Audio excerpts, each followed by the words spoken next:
Welcome to the online Women's Basketball Summit. Kicking off the summit is Beth Mayer. Beth has been working in the eating disorder field for 34 years. She has been the executive director of Meta for 15. She is a nationally recognized speaker for her clinical work with eating disorders and has spoken at conferences around the country. Today, Beth and I are going to be talking about eating disorders in female athletes. Beth, welcome. Thank you, Jen. So Beth, let's touch on how you got into the field 34 years ago and how you knew this is what you wanted to do. So I was always interested in kind of what we call, women growing up and some of the issues that young girls dealt with. I struggled when I was young with body image and eating issues, and when I graduated from graduate school, I ended up being offered to lead a group. And so in 1983, I started running a group. Got it. And so for the last 15 years, you have been the executive director at Meta. So why don't you touch upon exactly what Meta is and what you do for that organization? So I do kind of everything. Meta is a small organization. We only have 6 staff. And what I do is I run the organization. I'm an LICSW, so I supervise the clinical staff. We do education and outreach to all community organizations, to schools, to colleges, to PTOs. And then we have a ton of clinical services and a ton of collateral work. Got it. And then you have a private practice where you are working with just describe who you're working with. So my specialty is adolescents and families, and I see a ton of athletes, both at Meta and at my private practice. And most of these adolescents athletes are coming to you to talk about, obviously, eating disorders. So let's touch on that a little bit. So how many, in your practice, why are these female athletes coming to see you? So a lot of times they're recommended by their families, sometimes by their schools, by their coaches, but a lot of athletes are at high risk for eating disorders, and there are a couple of reasons. One is the first thing that's kind of obvious is that athletes are on display all the time. Their bodies are being talked about every move they make, right? Are you fast enough? Are you thin enough? Are you muscular enough?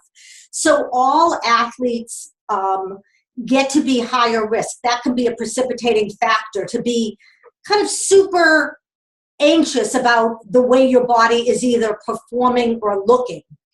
The other reason that athletes are a little bit more at risk than other folks is that they take on the belief that being an athlete is their identity. So a lot of times athletes that tend to get injured will try to start thinking about, well, what is my identity? What am I if I'm not a soccer player or if I'm not a swimmer? Who am I in this world? And that's why I think what we want is to be raising young female athletes to be pretty eclectic in their experiences, that they should be an athlete, but they should also be a good friend, or they should also maybe do something academic or something creative, that you don't want people just defining themselves by their athleticism. Okay, so when you see female athletes that have been injured, they're no longer able to perform their sport, and obviously they're struggling with their identity because they identify as an athlete.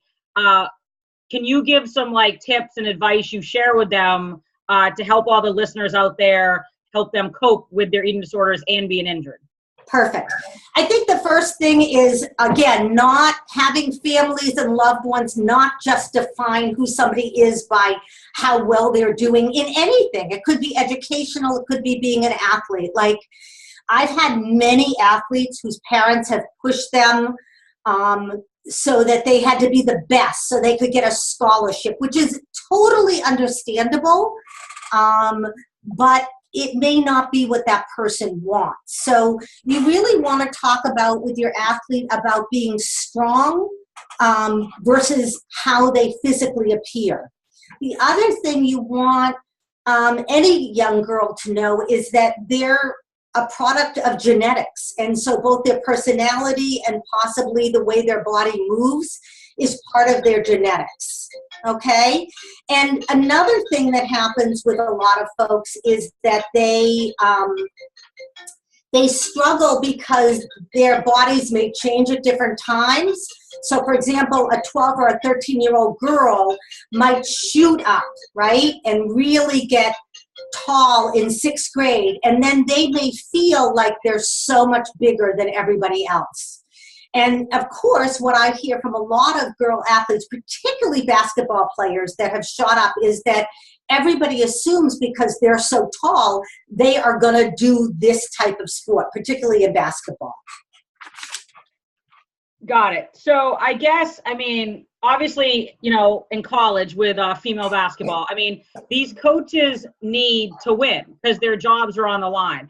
So when these girls, if some of them go away for summer and they do put on weight and then they come back for preseason and they're not hitting, you know, their strength tests, their endurance tests, what would be your recommendation to the coaches out there on how to talk to their athletes to get them performing at a high level and getting them back into playing shape? Right. So I think we should never be talking about weight loss. We should be talking about building strength. And I think a lot of times what happens is people start thinking, if I start cutting calories or I cut what I'm going to eat, then I'll get better. But really what you want to do is, and partly what you do, Jen, is talk to people about, wow, look, you were able to do this last week and now you can do this. That's amazing. And so I think what we want is to really look at building strength and agility versus looking again at what somebody looks like. You know, we say that we don't want people to be ornamental. We want them to really be powerful. Okay. So, I mean, I always try to use the analogy like food is fuel. Yes. And I know you are a big advocate for saying there's no good or bad foods that people can choose. Can you kind of elaborate and touch on that a little bit and how you discuss it with your females and your female athletes? Right. I think the world we live in is that people do believe there are good and bad foods. And, you know, one of the things I think that anybody should look at in the world is every 5 years we think we found the answer to good nutrition. And really the answer is anything goes in moderation, that we really want to enjoy food. Food is an amazing part of our lives. We love eating. And there are foods that will help us build our strength more. So, right, if you're going to eat, you know, Cheetos every morning for breakfast, that's not going to give you the energy you need to be an athlete. But it doesn't mean you can't have Cheetos during the day if you so choose, you know? And so, again, not using what we call all or nothing language, because a lot of athletes get into what I define as all or nothing thinking. So they're like, I'm good or bad. You know, I win or I lose. And it's, you know, I think we want to help them say, you really did quite amazing in that race. Yeah, you didn't win, but you worked so much harder than you did the last time. Got it. So we're trying to kind of build the females up, not tear them down, and have them kind of recognize that when they're performing, obviously if you eat certain foods, you're probably going to perform better than if you're eating Cheetos. But again, everything in moderation. I also think it's important. I mean, eventually most of these kids and these girl athletes, they're not going to be professional athletes. There'll be a select few, but overall, you know, basketball is going to come to an end, whether it's the end of high school or then probably at the end of college. We need to teach these kids how to eat, you know, in the future. And it's all about kind of, again, food is fuel, making healthy choices. And again, there's no good or bad, everything in moderation. So I guess my next question for you is more so at the collegiate level, obviously high level of basketball. Do you think nutrition should be discussed with these high level performing athletes? And if you say yes, what do you think is the best way to approach it? Bring a nutritionist in to work with the team, or your thoughts on that? Yeah. So I actually do think it's really important to talk about, and in a very open way, where maybe a nutritionist comes in. I would love, and I always recommend to the local colleges, when they have a nutritionist come in, have somebody that knows a little bit about eating disorders, because they'll know what to say that's appropriate. Like, again, I think I told you a story before, Jen, about a nutritionist that went into a local high school and met with the athletes and told them that bagels were not ever good to eat. And the athletes, all the athletes took out bagels from their diet. It's not that they're not good. And so really talking about what foods would be best to eat before a workout, after a workout, how do you manage your food? And then a lot of people turn to food because of their either depression or anxiety. And really letting people know that there's no right or wrong way to eat, and that you can be honest, like with a nutritionist, and tell them really what's going on with what we call your relationship with food in your body. Will you touch a little bit on what you just said with your relationship with food in your body? Because I think that's important for parents to hear, coaches, but also any of the female athletes listening now. Right. So I think one of the things that I find with a lot of the athletes I work with is they're so driven, they have a hard time finding joy in anything except for either winning or being the best.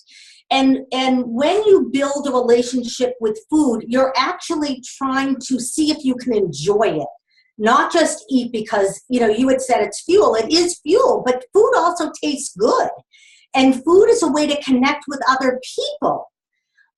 So I think a lot of times, for example, I'll get a group of girls who usually the soccer team goes out on Friday nights and gets pizza. And then somebody's like, oh, I can't eat pizza, and it's like, wait a minute, that's our thing. We love eating pizza together.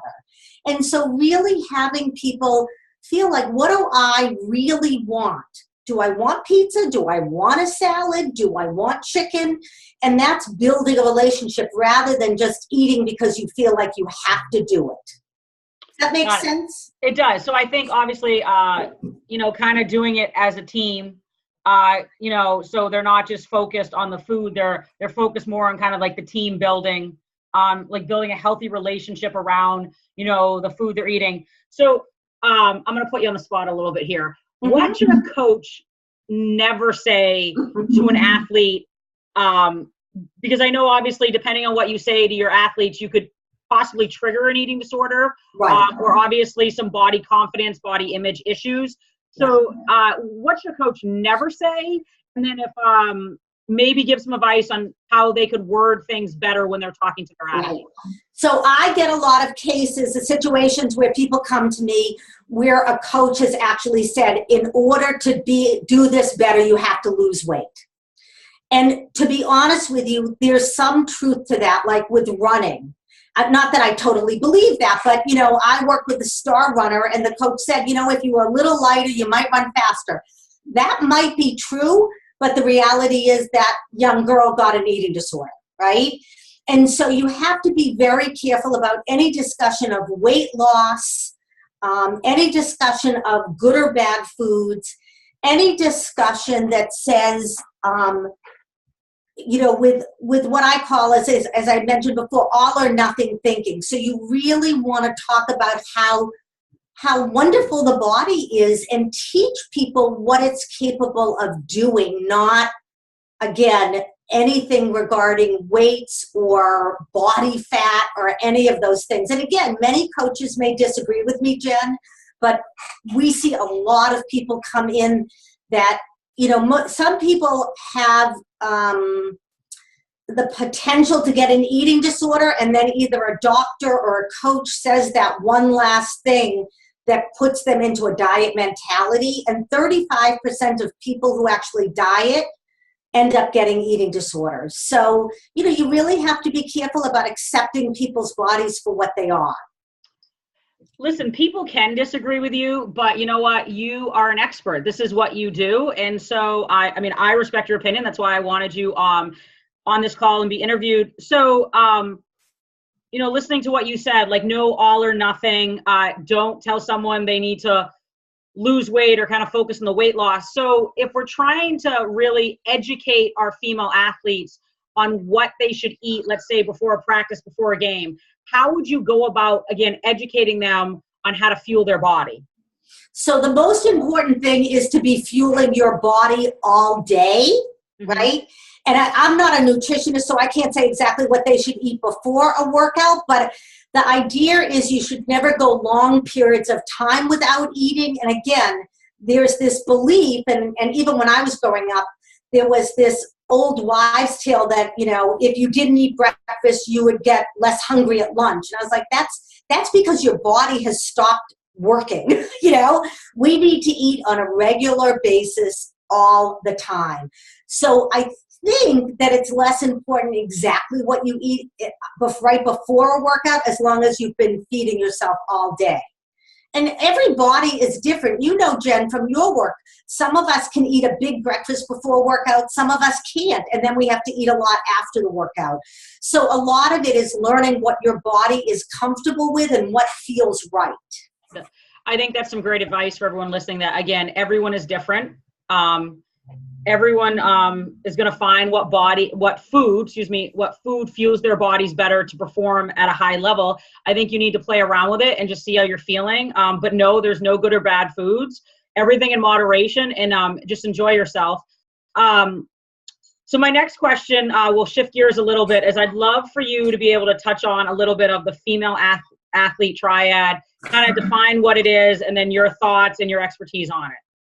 Okay, so the female athlete triad is really this, and so many people have it now, this disordered eating, absence of period, which a lot of people are like, well, that's normal, you're an athlete. But you have to be so careful with it. You can get osteoporosis, osteopenia, which is a lifetime issue in your body. And so I think that what happens with athletes is it's become normalized to say, I don't get my period, I only eat this way, and I'm doing that because I want to be the best athlete. But I think that it's not normal. You really, unless you're an elite athlete needing certain things, which that's not my area of expertise, you need a lot of energy. And a lot of people, the female athlete triad is when people are not eating enough calories for the sport they're doing, right? And so you need a lot. And you've probably heard stories or read stories about high-level athletes. They need a ton of food because they're burning so much up with their sport. And again, I think a lot of females think, well, I should only be eating this amount of food per day, no matter what they're doing. And then the other thing is, if you are struggling with either disordered eating or not getting your period, you need to be speaking to somebody. You need to be talking to a doctor who understands this issue. And most people who have lost weight need to gain it back so they can build more muscle. All right. A lot of people think that when they lose weight, that's good, but they actually, a lot of times when people are losing weight, it's taking the good stuff from us and not leaving us stronger. So just to circle back, so the female athlete triad is, it's disordered eating, the athletes are losing their period, and did I miss another part of that? And they're getting a bone disorder called osteoporosis or osteopenia.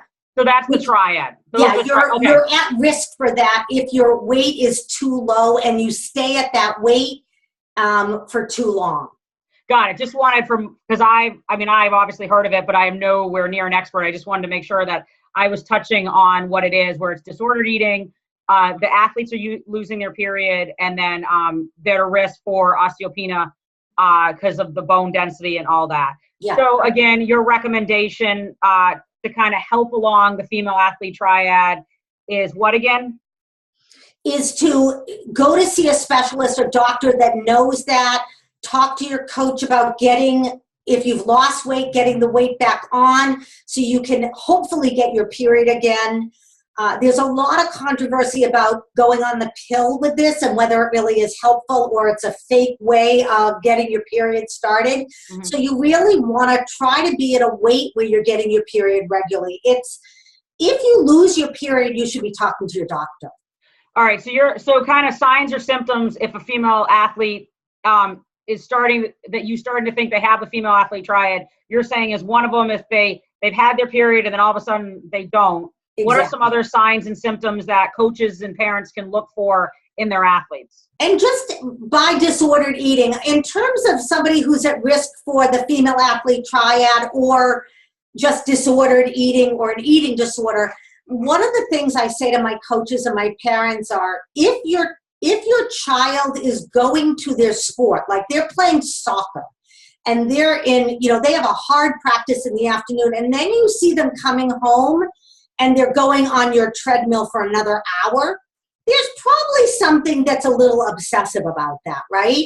And again, unless they're training for something that, maybe we don't know about, but I think that the goal is that people should feel good about being an athlete and not feel like they have to do tons more than what their coach is recommending. Does that make it does make sense. Again, I just want to try for all the listeners out there, I like to try to give them a specific kind of advice, what they should be looking for, because I don't know if you know off the top of the head, but what's the percentage, do you know, with athletes right now?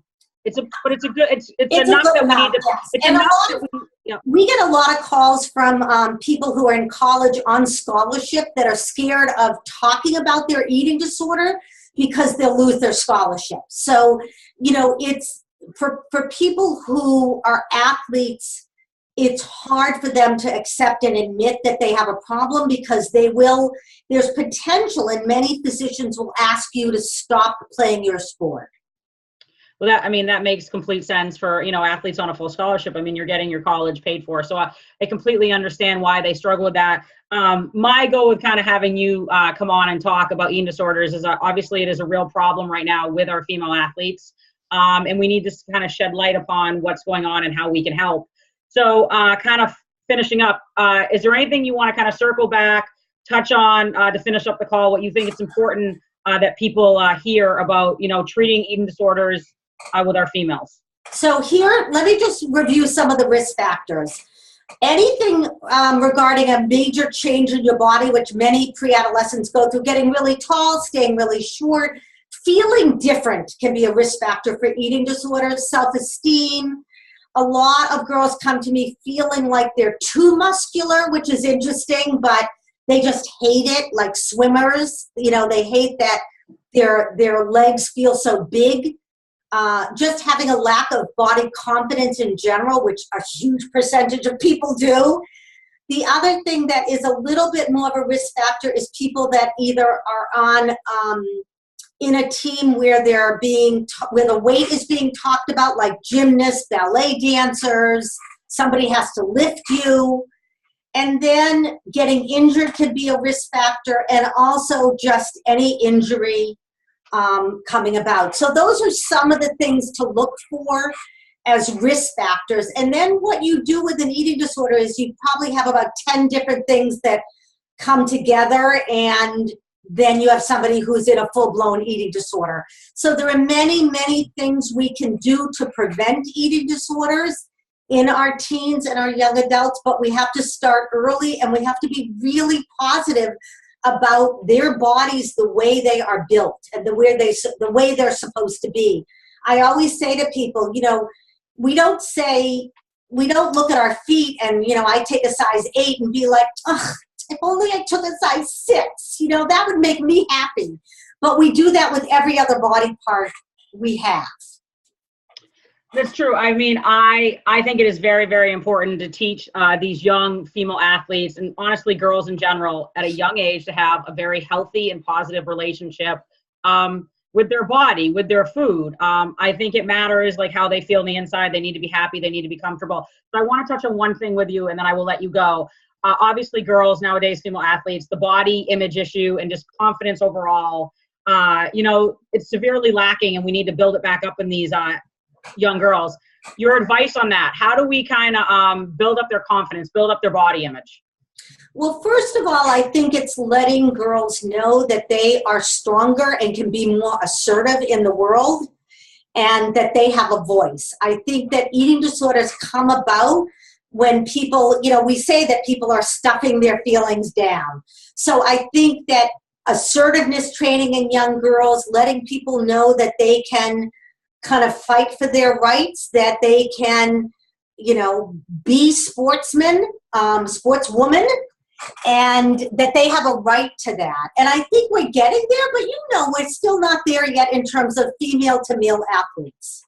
No, we have a long way to go, but this is kind of my starting platform. I want to bring attention to female athletes, female basketball players, obviously on the court with their skill development, but obviously nowadays more than ever, these young athletes have a lot to deal with eating disorders, body confidence, body image, sports psychology, mindset. So I'm trying to bring light to that. So Beth, I enjoyed talking to you. If people want to look you up, or anyone out there listening obviously thinks they have an eating disorder and they want to talk to someone, Beth is the best in the business. I see her on a regular basis, and she couldn't be more of a caring person. So Beth, how can they get a hold of you if they want to reach out? So you call Meta at 617-558-1881, or go on our website, which is chock full of information, www.metainc.org. And I have a whole staff that can help people. So anything you guys need, if you think that you're struggling, if you think you might know somebody, just give us a call and we'll help out.